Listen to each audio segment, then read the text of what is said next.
I was born to hate Jews. It was part of my life. I never questioned it.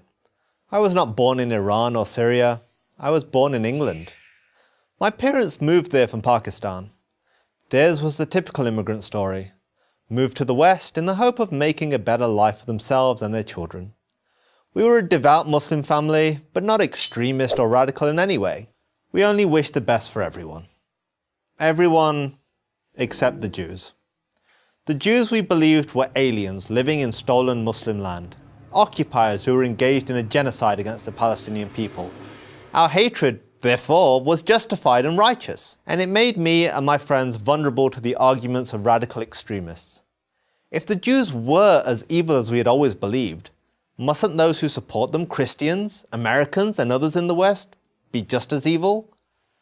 Beginning in the 1990s, speakers and teachers at mosques and in schools began to endlessly repeat this theme. We were not Western, we were not British, we were Muslims, first and only. Our loyalty was to our religion and to our fellow Muslims. We owed nothing to the Western nations that welcomed us. As Westerners, they were our enemies. All of this had its desired effect. At least, it did on me. It changed the way that I saw the world. I began to see the suffering of Muslims, including in Britain, as the fault of Western imperialism. The West was at war with us, and the Jews controlled the West. My experience at university in Britain only enhanced my increasingly radical beliefs. Hating Israel was a badge of honor. Stage an anti-Israel, pro-Palestinian rally, and you were sure to draw a large, approving crowd. While at university, I decided the protests and propaganda against Israel were not enough. True jihad demanded violence. So I made plans to join the real fight. I would leave college and join a terrorist training camp in Pakistan.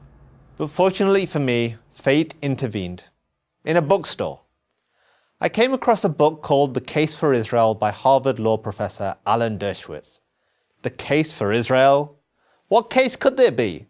The title itself made me furious, and I began to read the pages almost as an act of defiance. How ill-informed, how stupid could this guy be to defend the indefensible?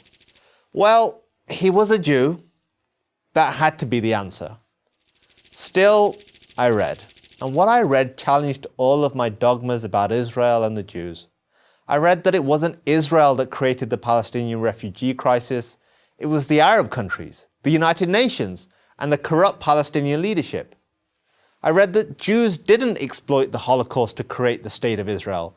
The movement to create a modern Jewish state dated back to the 19th century, and ultimately to the beginnings of the Jewish people almost 4,000 years ago. And I read that Israel is not engaged in genocide against the Palestinians. On the contrary, the Palestinian population has actually doubled in just 20 years. All this did was make me angrier. I needed to prove Dershowitz wrong, to see with my own eyes how racist and oppressive Israel really was. So I bought a plane ticket. I would travel to Israel, the home of my enemy. And that's when everything changed. Everything. What I saw with my own eyes was even more challenging than what Dershowitz had written. Instead of apartheid, I saw Muslims, Christians, and Jews coexisting.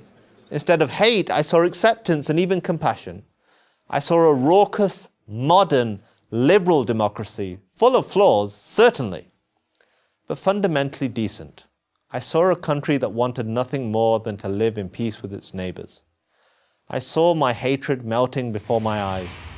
I knew right then what I had to do.